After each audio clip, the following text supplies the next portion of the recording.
Ricci makes no mistake this time. They just needed the one, York United, and the floodgates have seemingly opened.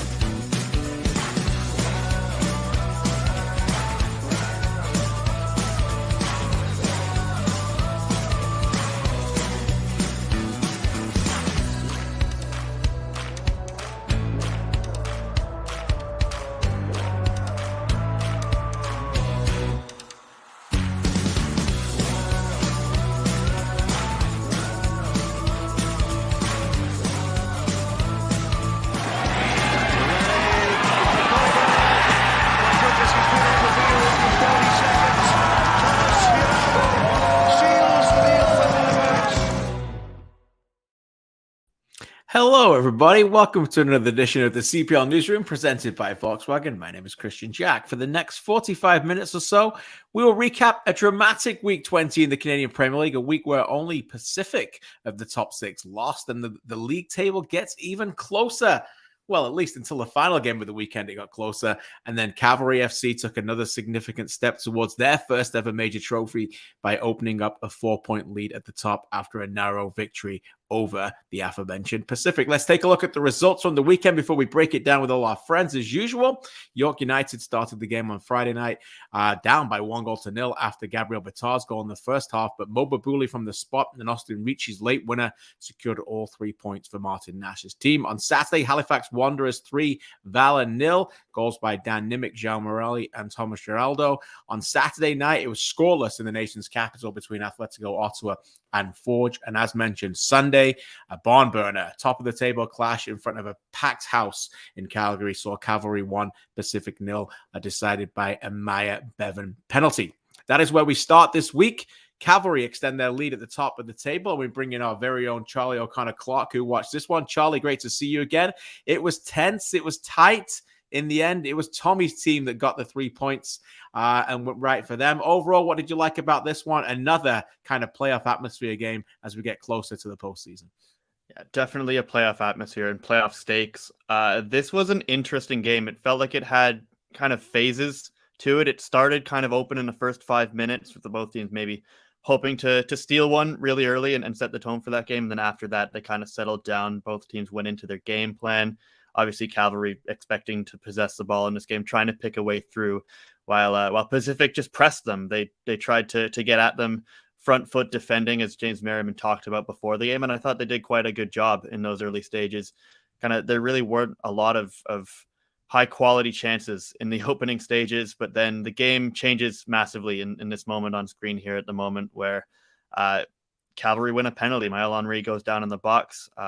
And that it's a moment and a call that changes this game dramatically, because after that, Cavalry go into lead protection mode. Really, they kind of reserve themselves a little bit. They get a little bit more compact in their shape, and they invite Pacific to possess the ball and to try and play through them after Pacific had been expecting maybe something a little bit different, where they're trying to win the ball and play in transition. And then after that, Pacific just couldn't really find a way through for a lot of this game, as has been a bit of a theme for them in recent weeks, until really the game went into some madness and chaos in the last maybe 5-10 minutes, where it kind of went off the rails a little bit and felt a lot like a playoff game where there's some desperation, I think, from Pacific. But yeah, I think it's a professional win for Cavalry, an important one for them to stay hot at home. That's 4 in a row at home now, and obviously the table doesn't lie there, 4 points clear. So this was a game that could be a bit of a playoff preview as well. So I think it was a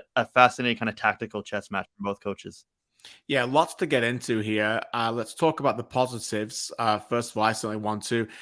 Cavalry had a great crowd last week that beat their home opener. And guess what? This week, they beat that as well. So the fans were packed. Fantastic to see. Every credit to that club who had complimentary tickets out to individuals taking refuge in Calgary, because obviously have been displaced by the fires in BC and Northwest Territories as well. Great to see the teams come together with the flags before the game. That's what this is about. That's what the sport is about: community and taking care of people and giving the complimentary tickets. So every credit to that wonderful club that did that as well. And of course, they're playing really well, and that certainly helps. A great atmosphere as well. So let's hear from Tommy Wilden Jr. on that and the particular race at the moment as we go back to Spruce Meadows at Atco Field and the battle to be number one overall in the regular season. We want to go there. We want our players to be exposed there. We want as coaching staff to be exposed there.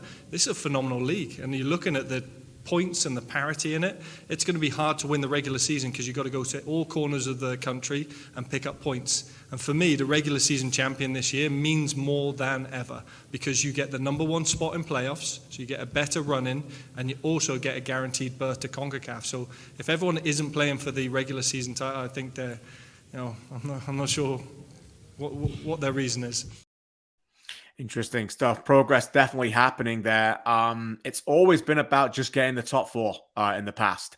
Now, obviously, people are talking about winning trophies. It was a packed crowd, far more games of meaning.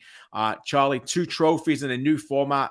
It seemingly has transformed this league. It's certainly transformed Cavalry in their approach, It has. I mean, we just see what it is in the table and how desperate teams are to make sure that they keep afloat in that race. It makes every game feel very meaningful. It at times makes them start out a little bit cagey because teams don't want to make that mistake and fall behind, but it makes the big moments and the goals and the wins mean so much more. And for Cavalry in particular, obviously we talk about them having not lifted a trophy in their time in the CPL, despite being one of the top sides in terms of wins and points every single year of this league.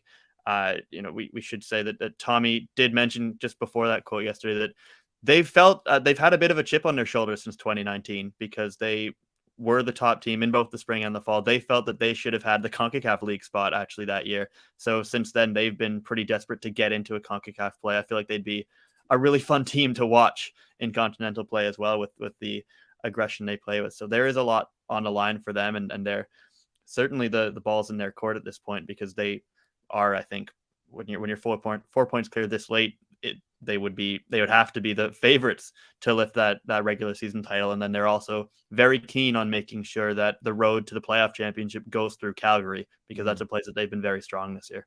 Yeah, fantastic point. Look, let's talk more about them. Before we do, let's go back to Spruce Meadows at Atco Field and hear more from Tommy Wilden Jr. on a bit more of a new Cavalry this year. And I think, Charlie, what you're seeing, and I've said this a few times, this is the new Cavalry with old values, and think the old values finished the game and the new Cavalry started the game. I think what we've got now is we've got a little bit of risk reward. We know Pacific play on the front foot. They like a press, and credit to them. They give us hell in that first half, but we knew that in doing so, they would leave gaps, and hence where the chance for the penalty came for was because they were on the front foot. And you've got to have different ways to win football matches. And I said it was really good today. So Cavalry, 8 wins in their last 11 games. In the other 3, by the way, one of them they led 2-0 in Winnipeg, and the other 2 they lost against Ottawa, who they seemingly lose to more than anybody else. They now go on a road trip, Charlie, 3-game road trip, Atletico Ottawa, Forge, and Halifax. And then out of that, they end the season with 3 of their last 4 at home, where we know how good they are. Is it as simple as get through this road trip? If they're still winning at the end of it and top of the table, they'll be big favorites to lift the trophy? I think it has to be. I mean, this road trip does start in Ottawa. I think, as we mentioned, has been a very difficult matchup for them. But yeah, if you go through these 3 games against 3 teams who are all in playoff spots at the moment and you get even 5 points from that, I think you'd probably expect them to come out of it, even if not technically on top at that point, probably still favorites to lift the trophy because of the home games that they'll have left on the schedule. They're continuing to evolve this year, I think, under Tommy. We've spoken a lot on this show about the points they've given up from winning positions. And obviously they did it against Valour not long ago, but this was a game where it felt a little bit at times after the first half that a goal might be enough. And then it turned out it was, because they score that goal. They find that moment. It arrives for them. Maybe they're a little bit fortunate for the call, but they score the goal, and to their credit, they shut it down after that. They really took the life out of Pacific's attack, made them play into them, and I think that is kind of the mark of a good team that doesn't really seem particularly phased by what the opposition is doing in those moments, and they really controlled the tempo of this game, especially after they went up. Yeah, as you said and wrote, they were fortunate. I mentioned it in the OneSoccer post-game show as well. I think most people believe that's absolutely not a penalty. And it's a very, very, very difficult situation for the referees to be put in. Yes, the referee, one of the best in the league, got it wrong. But as I said in the show, these players need to take more responsibility. And okay, they got it. They got to go their way this time. But if players are going to skate, that fine line between sportsman-like stuff and getting advantage, then sometimes it's going to go against you. So I just keep an eye on that one. But as you mentioned, look, Cavalry, we're giving them a ton of credit here for a reason. That's now, and credit Mitchell last week for bringing this stat up, but he's right. I think that's 16 now out of 21 games where they've taken the lead. They've got the best home record again this season. They traditionally always have the best home record in the league. They're going to be a really tough out here. And as we alluded to, if they can come back after that road trip, as you said there, on top with 3 games to play out of the last 4 at home, that's going to be really difficult for someone to be able to take over that league title. On that, we need to go back to Spruce Meadows at Avco Field a little bit more and listen to some player reaction. Here is goalkeeper Marco Carducci on their terrific home form in Calgary. It's incredible. I think it's something that we've, speaking as someone who's been here since the beginning, the home ground has always been our fortress. We have the best fans in the league by far. Every single game, they're out there supporting us, and we know teams do not like coming here. And for us, it's important that we make this place a fortress, and we've been doing that lately, which is really good. But for us, it's basically a non-negotiable. It's that when teams come to play us at home, we're the ones who are dominating. We're the ones who are controlling it. But a lot of credit goes out to our supporters, our fans, every single game. We can't do it without them. We'll continue doing that. And we'll hopefully keep that home form going. Marco mentioned the word control there. I think their game management has improved dramatically. They gave away a lot of points from winning positions earlier this season. You can see that they're happy to take the 1-0. They took off Moosey. They took off Bevan. Let's see it out. We don't think you can break us down. And they were right. Let's bring us to Pacific, who are in a really, real bad rut, Charlie. I think that's 8 points from 10. By the way, Merriman was booked, which means he's suspended for next week. He'll join Amir Dedic, Gennaro Daniels, and George Mukumbulia. I'll get it out in a second. Are all suspended for that game as well. Charlie, did they do enough to win this game? And what did you make of their overall game plan against a tough Calgary team? It's tough. I feel like we might feel a little bit differently if it had been 0-0, but at the same time, this is a team that's at times this year been the best attacking team in the league. They spent a long time leading the league in goals. That's no longer the case because Cavalry have passed them. They have not been able to put the ball in the net. There just doesn't seem to be a lot of confidence in the attack at the moment, especially players like Easton Ongaro, Gennaro Daniels, who are meant to be there to score goals. You mentioned Pacific's 8 points in their last 10 games. There's only one team in the league with fewer than that, and that's Vancouver with 7. And when you've been in first place for a long stretch of those 10 games, that's just simply not good enough, right? I think Pacific's game plan in this game, especially in the first half, was good. And James Merriman, he was quite happy with the way they played in that first half. They were getting at Cavalry. They were winning balls. They were forcing them to play long or go backwards and whatnot. They were front foot defending. But once they did get the ball, once they won it, they seemed to just not have that final execution. They weren't turning the space they had into space in more dangerous areas. The ball movement wasn't good enough to find those final balls or to prevent Cavalry from getting back in their shape and stopping them. So I think there's something very frustrating in a specific team at the moment. And I don't know if it's going to take just a moment where a ball goes in for one of these players. Maybe Easton Ongaro does put the ball in the net, and if Marco Carducci doesn't make that save on him, which is a great save, but again, maybe a header that he could have put a little bit further to the far post. If that ball goes in, then maybe the confidence is there and he goes on a tear. There are enough talented players in the Pacific squad to go on a run. We've seen them do it, but at the moment, they just don't feel like the exciting, dynamic team that we know that they have been in the past. They certainly don't. Let's go back and get some player reaction. Here's Manny Aparicio on that frustration from their attack. Yeah, I think we kind of came out on the front foot. We came out with our game plan to try to press high and win the ball up in dangerous areas. Kind of like what James just said as well. I don't think we did enough with that because we did win a lot in dangerous areas. And then second half, obviously, when Cavalry went up 1-0, they allowed us to have possession. At the end of the day, that's part of the game.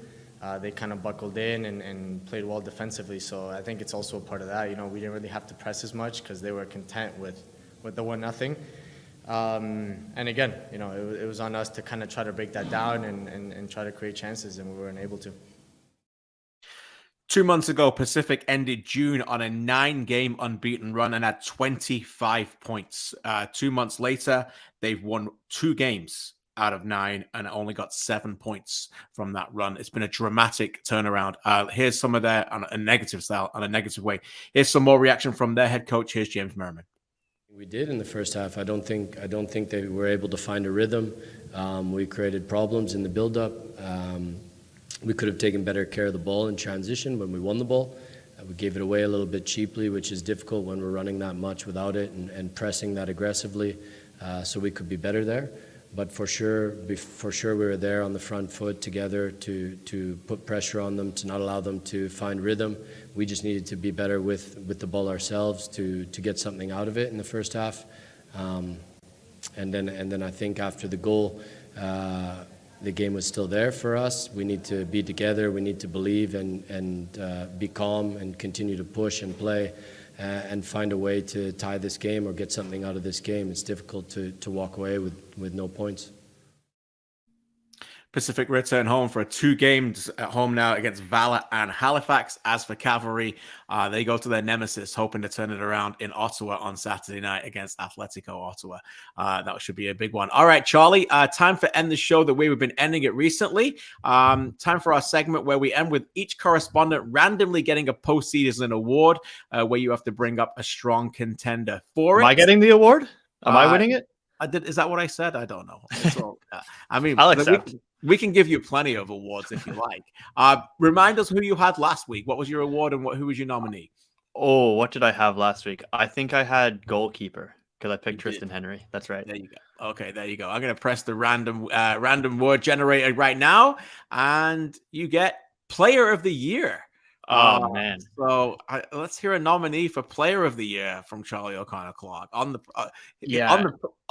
spot right here. Nominee for Player of the Year, please. This is maybe for me the hardest one right now. I don't know if there's a runaway, but I think this might be the boring answer. But I think if I was going right now, it might be Ollie Bassett again. In Ottawa, he's having a hell of a season. Yeah. All right. That's fine. That's all we want. It's just nominations right now to generate the conversation. So that's good. Right. Well, Charlie, great stuff as ever. Thanks so much. Keep up the great work. And of course, you can read Charlie's work at campl.ca. We continue our journey from the top down in the standings. Atletico Ottawa were displaced from third for around about 4 hours on Saturday, but moved back there after a scoreless draw versus Forge in the nation's capital. Alex Gangué-Ruzic joins us. He has some great games you've covered this year, my friend. This was not really one of them. So overall, out of 10, what would you give this contest in terms of its compelling factor, and why is it probably the lowest you're going to give this season? Yeah, I'd say, in terms of intrigue, in terms of spot in the standings, all that good stuff, it's pretty high. But in terms of the actual performance, the actual result, it's probably closer to a 3 or 4. I think it was one where, look, this was a game for the nerds. This was a game for, the defenders. This was a game for the coaches. But ultimately, it didn't really lead to all that much. It was just a cagey affair. Both teams didn't really want to give up much. And, I guess that's sometimes what you see when there's high-stake games. There's 2 sides of the coin. Sometimes the game opens up and teams kind of go after and ends up being a bit more of a slugfest. But in this case, both teams kind of want to keep their cards close to their vests. And I think we saw with how little chance. Like, I don't think I can remember a game this year where I've covered that is cumulatively both teams combined for less than 1 XG. I think combined there was 12 shots total. So not really a game for the attackers or those who want offense. No, certainly not. I mean, there's, as you said, still a lot to like about it. A fantastic crowd again on a Saturday night. I want to give credit to Forge as well, who a bunch of traveling Forge FC supporters were treated with apps and drinks, I think, paid by the club. Obviously, a long way to go there. Travel back right after the game as well. That's part of the culture that we're trying to develop in this country. Fantastic to see a road trip of over 6 hours or 5.5 hours going there to watch a game on a Saturday night and coming back. So every credit as well for that. but obviously didn't get the reward. They didn't lose the game as well. So playoff atmosphere, top level football, but not too many chances. Let's take team by team then in our analysis, AGR. And before we get to your take on the home side, let's go back to TD Place and hear from Atletico Ottawa's gaffer. Here's Carlos Gonzalez. I feel that generally I can be very proud, first of all, because I think that the image that the team showed today was a great image in which we see that the team is growing in every phase, in every situation, and in which we compete really well. But as you say, we didn't win today because of a reason. Maybe that reason was that in the last third we were not sharp enough, we were not vertical enough, we didn't show the desire that we should in certain moments. Apart from that, I think that the team did a brilliant job, brilliant effort, individually, collectively, so we only can feel that this is a point that adds, and we can only feel that this is the way that we have to continue. We have to continue evolving the team, developing a little bit more and growing, but I think that the line that we already are in is the correct line. Couple of factors for me in this one. An important step forward against the team they often struggle against. You remember last year, obviously Forge went there and won in the final. They also went there and thrashed them 4-0 last year, and Schwanier scored late in the game this season as well. So that's a step forward for Ottawa that they didn't lose at home to Forge, and who knows, they may reach that point where they play them again very shortly in the playoffs in that stadium. AGR, they've only lost one now in 10 in the past 2 months. What impressed you in particular about the home team in this game? Yeah, I mean, for Ottawa, it was a typical Ottawa performance. I think off the ball, just they remained extremely diligent in their defensive responsibilities. Despite no Diego Espejo again, no problem. Carly Met, who's been so good outright, kind of slotted in the middle and thought he was very solid. Miguel Acosta was back, and that was a much needed return. I mean, his first start, he was obviously off the bench last game, and he was playing a bit of his old role, and he looked comfortable there. And overall, they just looked very organized and compact. Like, it felt like they were never really threatened. I think the numbers kind of back that up. They allowed just 6 shots. Anytime you're doing that against Forge, that's good. I think the XG model was a bit generous. It gave Forge 0.6, so they counted that Sissoko chance as 0.3, which kind of felt a bit much. I think, honestly, if you're Ottawa, you're sitting, that was an exemplary defensive performance. And, Alberto Zapatero he was good in the pocket, good at opening up space.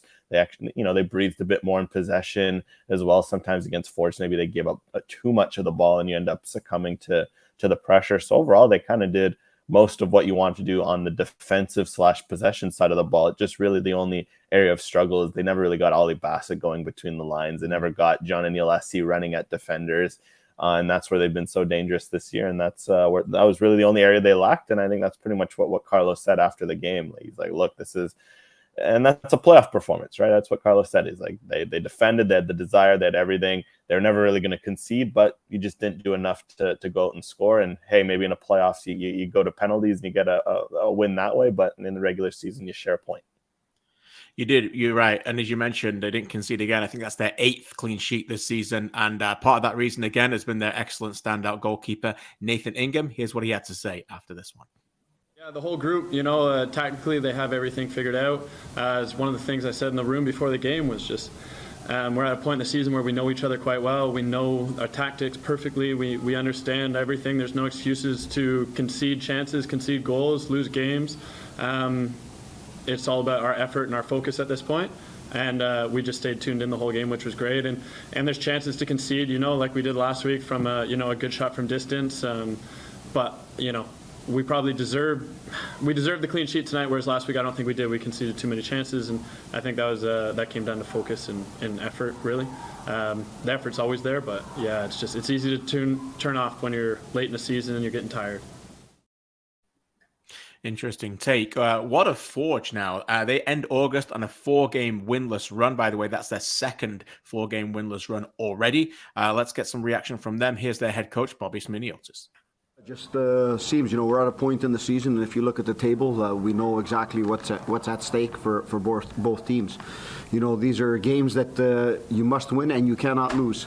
and those are tricky for both teams. And I think that's what you saw out there. You know, I saw a game that you went through phases of each team, trying to break down one another. Two very good defensive performances, maybe a couple of good chances per team. But I think in these games, is like I said, it's these are matches you cannot lose, and maybe that's why the result is what it is. Alex, Forge are now 5th in the league, having played a game more than all teams above them. That's the lowest they've ever been at this point in the season in CPL history. Is this team really the 5th best CPL team right now?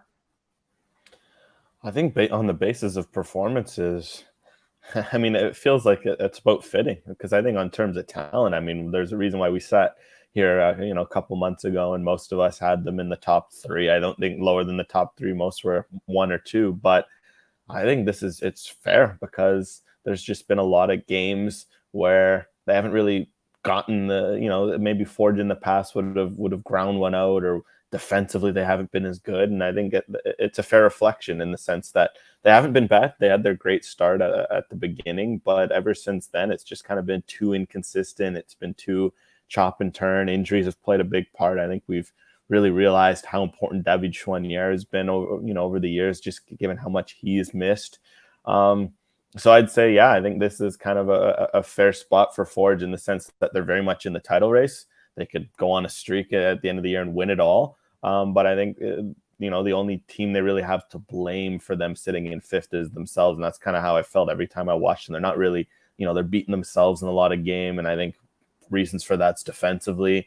So I guess if you're a Forge fan, you can be encouraged by the fact that they cleaned up a lot defensively in this Ottawa game. And if they keep defending like that, they will have a chance. But I think 5th place has been a fair summation of their campaign.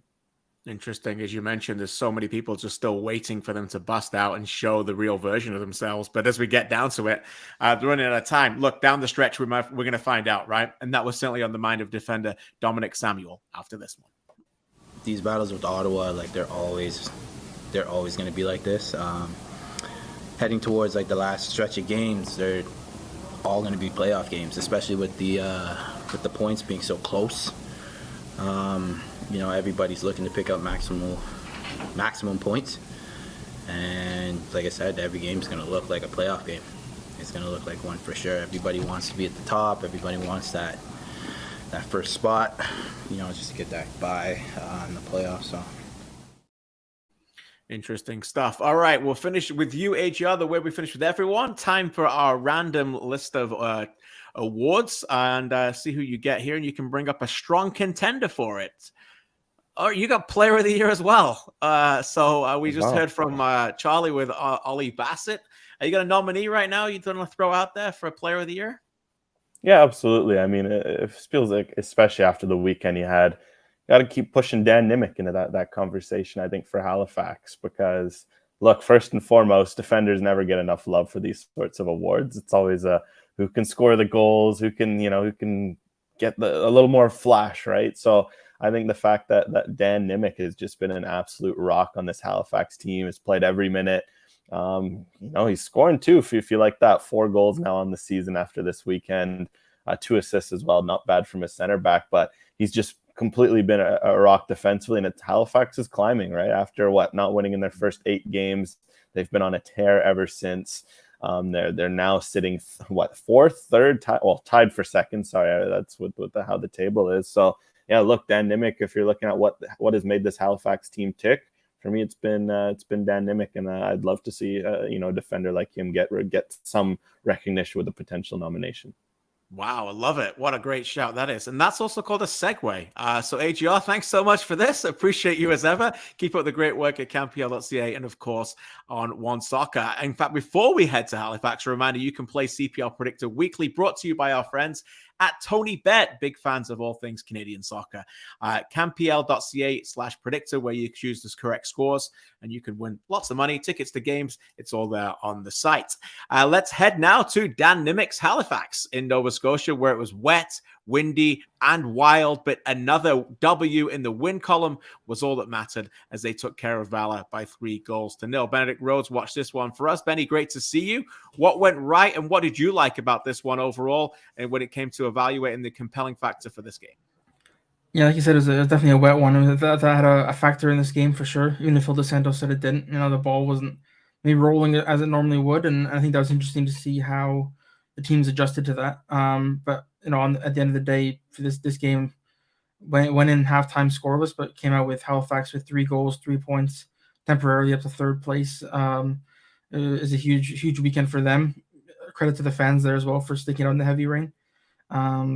Just at the end of the day, they outclassed Valour in this game. They took advantage in the big moments, which is something that Phil DeSantos has been harping on all season about how much they need to take advantage of these moments. And in this game, they couldn't do it, and Halifax did. So big win for them. John Morelli back on the score sheet as well. Thomas Giroux scored his first professional goal, and overall pretty successful day at the office for the Wanderers. Yeah, I think that's 8 second-half goals now in their last 5 games as well. I think they're a really fit team. And they come alive late in games. They also have the ability now to find different ways to win, right? I mean, they're finding different ways. We all know what they're a possession-based team, but they certainly, I think, made it a little bit better defensively. I know Patrice came out at the start of the year, Benny, saying, I'm a manager, I'd rather win 5-4 than 1-0. It was nice to hear, but I think he has understood the assignment this year. You can't play games like that always, and you've got to be a little bit more sensible. So great to see them get that victory. And as you mentioned, it was wet and it was really dull there for a lot. So every credit for the fan base showing up at the Wanderers grounds. Benny, this is a club record now in points for the season, 29. They've scored in a club record 8 straight home games. What makes this team collectively such a threat? What impresses you about them? Yeah, there's a few different things. One thing is they're so deep, right? Like they have so much talent in this team. They have John Morelli at the moment coming off the bench, and he can be one of the best players in this league when he's fit, as he is at the moment. He's playing well. He's enjoying his football coming off the bench. So when he's able to starting games more regularly, they're going to have one of their other brilliant attackers on the bench. So I think that's definitely a factor. They can have an impact player off the bench at all times, and also they can attack in so many different ways. They can go out wide. They can go on the ground through the middle. They have someone like Dan Nimick who can spray a ball over the top. They have so many different ways of attacking teams, and they for any opponent playing against them, it's difficult to maybe game plan against that when there's so many different styles of football that they can play. Yeah, it's a really good point. The depth is enviable, no doubt about it. Other teams are looking at their window thinking, hold on a second. You brought in Jordan Peruzzi, you brought in John Morelli, you brought in Daniil Henry, and look at them, and the competition for places is making a big difference as well. Let's go back to the Wanderers grounds, hear from their gaffer. Here's Patrice Geyser. Yeah, I thought we knew that obviously the conditions weren't ideal, and obviously Valour came in with a different setup than we expected. They have a lot of strong players, so we knew the game was going to be tight, but we also knew that if we were going to get one, it was going to set up the opportunity for the second. So I was really proud of the group for not giving up a lot of chances. We managed the different stages of the game, and the real key was Dan continuing to do what Dan does and scoring that first goal, and obviously Joao and Thiago coming on, and bringing that energy, and Tommy Giraldo scoring his first pro. I mean, there's a lot of good stories in that game that I'm proud of. All right, Benny, time for a list of your greats. Some of those players that obviously he mentioned there, Patrice, but on both teams, who caught your eye? Yeah, I've mentioned a couple of them already. Dan Nimick and Joao Morelli are two of the best players in this league, and both of them are in great form at the moment. I also give a shout to their midfield partnership, Mo Omar and Lorenzo Caligari were excellent in this game. I know you compared Mo Omar to Yaya Toure. I guess him and Busquets side by side in the Canadian Premier League isn't a bad thing. Pretty good. They've been excellent for a few weeks now, and Caligari all season, of course. And it takes something special to keep Andre Rampersad out of the side. He's one of the best players in this league as well, and those two are playing so well at the moment that's what they're doing. On the Valour side of things, I also want to give a shout out to Matteo Debrienne. I thought, first start in a while for him. He's been out injured for a bit, and he looked lively, and I also wonder when it's going to be time for him to maybe get pushed higher up the field and help out with the attack. He's been playing left back all season, but that's not his preferred position or most natural position. So I'll be interested to see if that's a change Phil DeSantos makes in the coming weeks. Yeah, very interesting. We'll get more about Valour in a second, but let's go back and get some reaction from Halifax. Here's Joao Morelli. I mean, it changes a little bit the game plan. Obviously, we're a team that we want to pass the ball a lot. It's harder when it's pouring rain like this. I like it when it's like the pitch is a little bit wet, but it was a lot. I still like it, but it's harder to keep the ball in control. But I mean, I told the boys since I came back, I told them we have to find ways to win games. It doesn't matter the weather, the situations. If we're playing like a bad game, we have to find ways to win games. So I think that's what we did, and we did it in a very good way. The league is better when Morelli's starring, and he's just a star, no doubt about it. Comes off the bench, gets the goal, does the Messi celebration, sets up another one, and some fantastic things happening right now in Halifax. The opposite is certainly to be spoken about in Winnipeg. Difficult times, no doubt. They end August after 2 months, July and August, with just one win and just 5 points now from their last 9 games. Difficult times. Here's some of their reaction. Here's their head coach, Filipe Dos Santos. If we had the answer to that problem, we would have probably used that solution earlier. I think that it's important that the guys don't quit mentally, that they stick together, that they stay together. And I think that, yes, it's work. And why work? Because work is what's going to help us deal with the moments and certain moments better. I feel that today we failed to do that. I feel we failed to do that because I think that set play goal was a big moment. We had, I think, 6 corner kicks in our favor. We weren't able to capitalize, and they were able to capitalize on theirs. And I think that in a game like today, where it's chippy, not a lot of space given by both teams, I think that those moments are very important. They were able to score on one, and then it becomes more difficult. As ever, pretty accurate assessment from Filipe Dos Santos, so you have to feel for Benedict. Usually with this team, at least if it didn't go their way, games were quite close. That's now their 5th loss in their last 9 when they've been defeated by at least 2, and there's been a few 3s in there as well. What's gone wrong, and what did you see there where you can just see how much dejection is on their faces, that it's not mathematically over for them, but seemingly it's going to be a very, very difficult mountain to climb? Yeah, definitely. I think it's just some frustration setting in. I think maybe trying to overcorrect for some mistakes that they're making. For example, like I think on the Morelli goal, for example, you think of they miss a tackle in midfield and so many players are out of position, and quickly they're able to Halifax are able to go up the pitch and put the ball in the back of the net again, and there's more frustration sets in again and again. It's kind of a spiral that's difficult to get out of, and like Phil Dos Santos said, they need to just kind of keep sticking there mentally, and if they can do that and they can try and stay calm, they'll have a chance mathematically at being in the playoffs. But as you mentioned, it'll be a very difficult task, and the chances are seemingly slipping away every week. Yeah, tough, no doubt about it.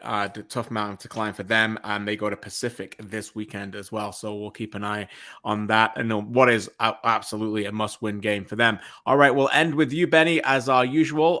Time for our segment where each of our correspondents randomly get a postseason award that they have to come up with a nomination for.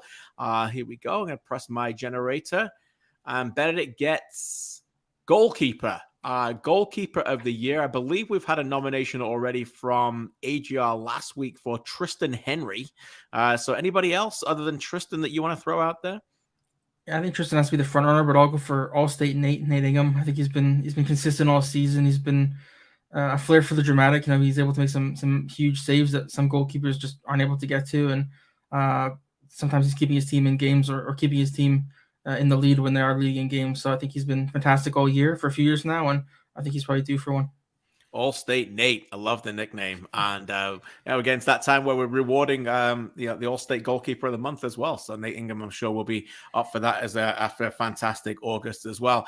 Benedict, you put in a fantastic August. We always appreciate you. And we'll catch up with you next week as the September continues and we get closer to the end of the season. Great work again.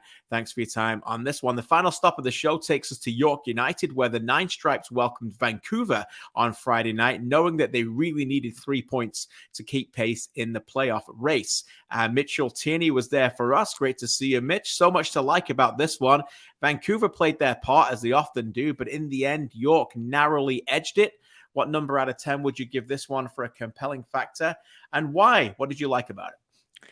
Yeah, I'll give it a 7.5 out of 10 just in terms of its significance and the late drama as well. I think in a lot of ways, York might have rescued their season on Friday night after another shaky start and allowing Gabby Bitar to score in the 11th minute. They really just kept coming, kept pressing, kept working hard, and without the ball.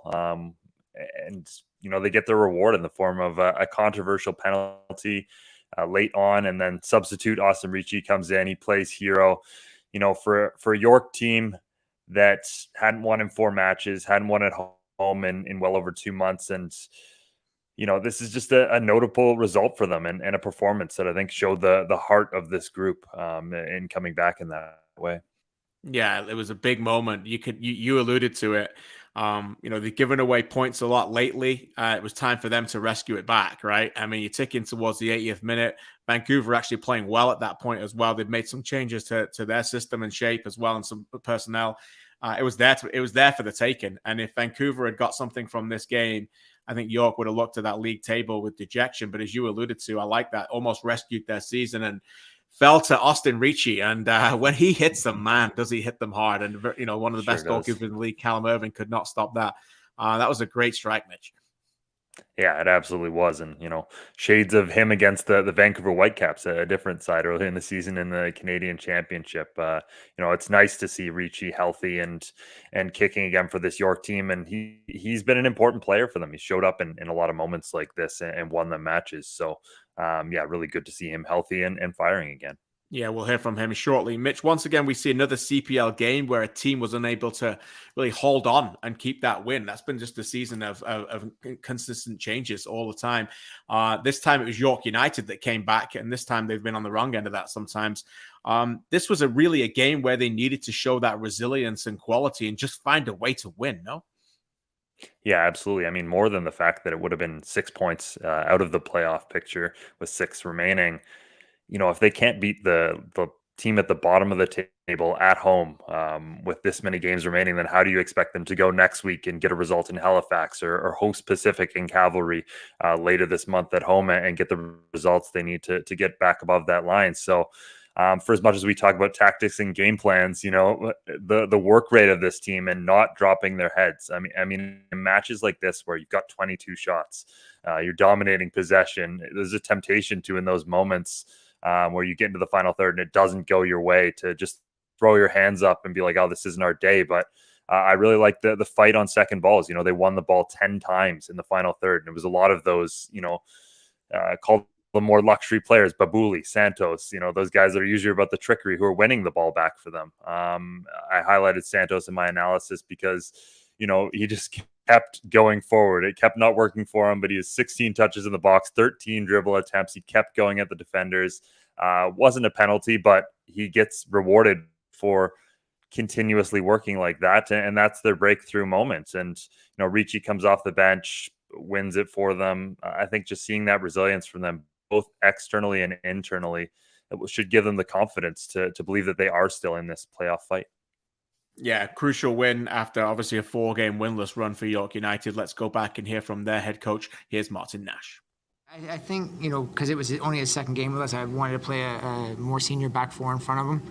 I thought he did well. He obviously had no chance on the goal. I thought he managed the game well, even at the end. He rushed a few things in the first game, but he was a lot calmer today. I was pleased with his performance, and even had that tough knuckler at the end. I was looking straight at it going, oh, and he, was able to parry it to himself. So, it was good for him to, get a win, and I think it was good for the guys. We needed that. It's been a few games now that we've played well but not won, so it's good to get the 3 points and kind of put ourselves back in the picture. Nash highlighting the efforts of his goalkeeper, Adisa Di Rosario, in just his second start this season. Individually, let's keep that theme going. Mitch, time for the list of your greats. Who stood out for you above the rest on each team? Yeah, we've already talked about Kevin Santos, and Nash did a good job of highlighting Adisa Di Rosario there, but Ricci, his impact off the bench. Jeremy Gagnon-Lapare was everywhere in this match. I think he created 6 chances, which is ridiculous. Paris G, having missed out last week, he's such an important player for them in terms of how they can build out of the back. And you see that on the goal, his ball into Brian Wright. So important to have him in the lineup and down the stretch. And I thought there was some great performances on the Vancouver side as well, particularly their wingers, Bitar and Kintabe, how they combined on that goal, but even how they played throughout and their defensive efforts. And Rocco Romeo continues to be a big force for them at the back there. His goal line clearance was unbelievable. In a moment that looked like York had won it a little earlier than they had. To have the defensive awareness there was impressive, and he's a big reason why they were able to hold on for so long. So those are some of the players I liked.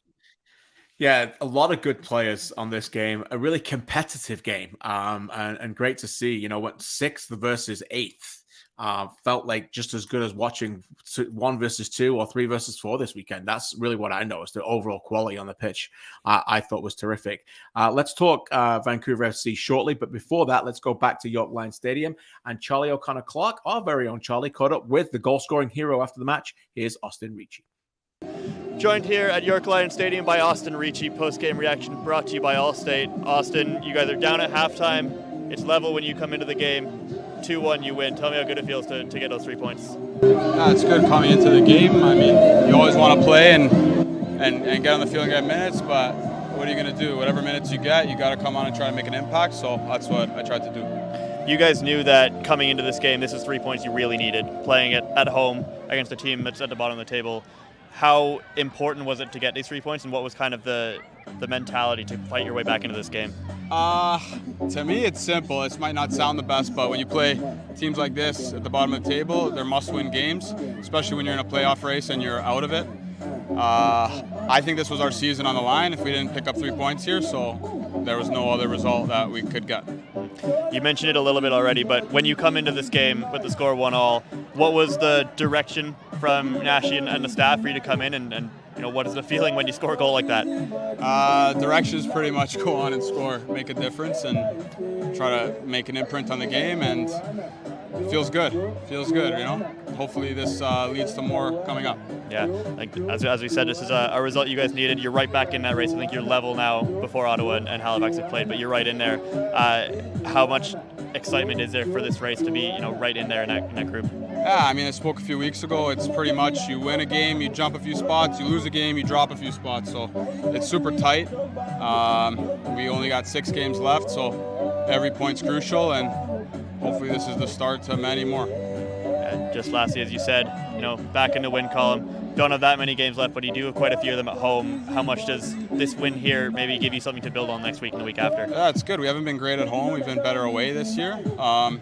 So hopefully we can, actually we have an away game next, but after that we get to settle in here for the whole month. So hopefully this sets the tone for those games to come. Absolutely. Again, Austin Ricci, goal-scoring hero off the bench for York United. 3 points over Vancouver FC. Austin, thank you so much. You mentioned the away game. They go to Halifax next Monday for their traditional Monday holiday game, where York United often play well on holiday Mondays at the Wanderers ground. So keep an eye on that. Let's talk Vancouver FC, Mitch. Before we get into your take on them, let's go back and get some reaction. Here's their head coach, Ashwin Gobbi. What I like about this, the discipline tactically that we showed. We stayed within the game plan, and I think the first goal was a perfect team goal, defending well as a team, pressing high, winning the ball and a great finish by Gabby. I would have liked to keep the ball longer in the team in the first half. I thought in the second half we even played better, and we should have scored the second goal when Gabby rolled the ball back to Diaz, and those are the chances you have to finish on the away matches to get all 3 points. All right, Mitch, let's get into this team a little bit. And he talks about wanting to keep the ball more. That was what I got from watching the game. And I want you to tell me if I'm being a bit unfair for wanting a little bit more now from them when I look at their 11. Last week, they were very good early. They beat Pacific, we know, but they took the lead. And then when they were leading, they got too deep for me and lost control of the game, conceded 2 goals, and only woke up when they were losing and came back to win. This week, they played really well, got the lead, and then when they were winning 1-0, I felt like they could have gone on and got more, but they almost sacrificed that possession again and got deeper and deeper, and in the end, it cost them. Should we see a little bit more from this team when I think of Garcia and Simmons in the team and Bitar? Fry's been a good addition. I want a little bit more possession now. Is that fair?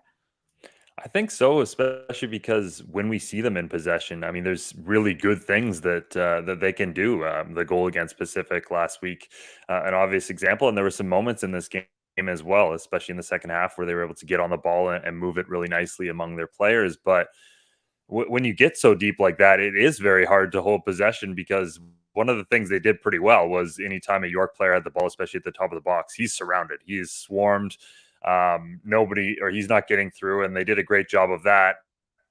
But once they win the ball back, okay, you've got like 6 guys within like a few yards, and now you have to break out, and okay, maybe you can get it up to Bitar, and obviously those wingers are very good at holding the ball and sometimes getting forward, but they don't have anyone with them. So it's often a one-man Bitar run up the field, and maybe he'd lose it, maybe he'd get a half chance.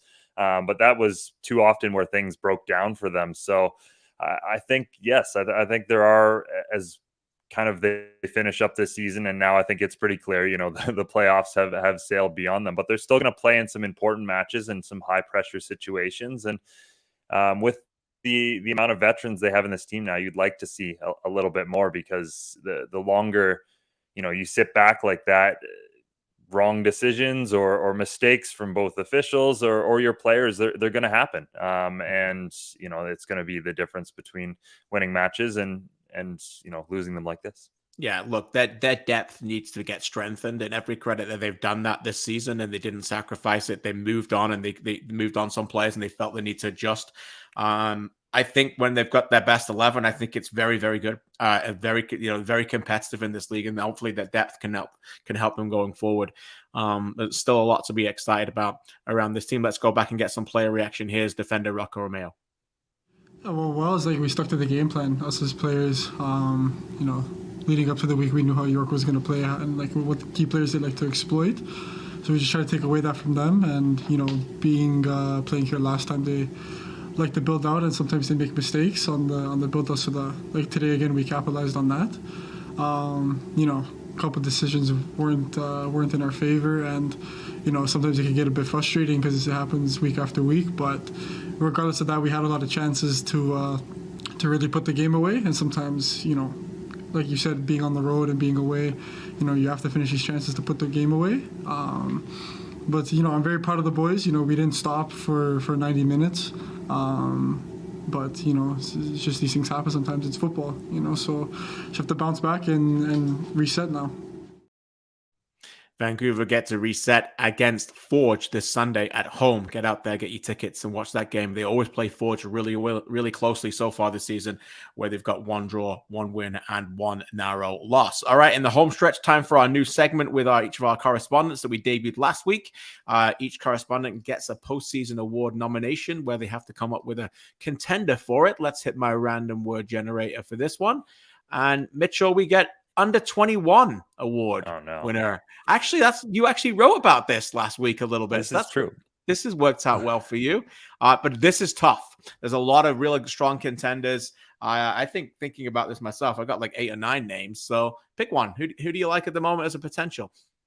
Yeah, I think the under 21 race looks a lot like the CPL standings right now, where there's like 6 guys tied on 32 points or what have you. But right. I'll still go with DeBrienne. I think he was the leader early on. He's coming back now. Obviously, Valour having a difficult, stretch right now. But as they push late, I think this is a guy who, in a new position, has shown all kinds of quality this year. So I'll go with Matteo DeBrienne. Okay, I like that. As again, no right or wrong answers here, just nominations at the moment, and still a long way to go. Mitchell, stay with me. Let's take a look at the standings. What a picture this is. It's incredible. Rod Cavalry got a bit of a gap now, 4 points to the top. But Mitchell, that race from 2 all the way down to 6 is incredibly enticing. Oh, absolutely. And I mean, we keep looking for answers every week, and it just keeps getting closer. And I don't know how it can possibly be closer than this right now. So yeah, just incredibly exciting. And this is exactly what you want as a neutral, is for it to be this close, and really 6 teams, 5 positions. Let's go now. Let's see who can rise above the rest. Cavalry on 36, Pacific on 32, right behind them. And then obviously very, very close after that. Atletico Ottawa 32, Halifax 32, Forge 32, York 29. Forge and York have played that 1 game extra. Let's look at next week's schedule. 4 games across 3 days in week 21 of the Canadian Premier League. Pacific take on Valour in the Tony Bet match of the week. That's at Saturday, 1 o'clock local kickoff time out west. On Saturday night, the doubleheader continues. Atlético Ottawa take on Cavalry, another big game, another great Saturday night in the nation's capital at 7 o'clock local. One game on Sunday, 2 o'clock local out west, sees Vancouver take on Forge, another big game there. And on Monday, the traditional Monday bank holiday special in Halifax, Nova Scotia, as the Wanderers take on York United at 3 o'clock local on holiday Monday. Every team still has something to play for. No team still has been officially eliminated. What each team are fighting for may be different, but once again, we know every game matters. That's what all the teams are talking about. And the final word this week goes to the young Matteo Di Briano Valour, a team that may be down, but still not out. Thanks for watching, everybody. I just want to see a full-out war for the next 7 games. You know, we're all in this fight for one reason, for the playoff spot, but I can't think too far ahead. I'm thinking one game at a time, and hopefully next week is our week.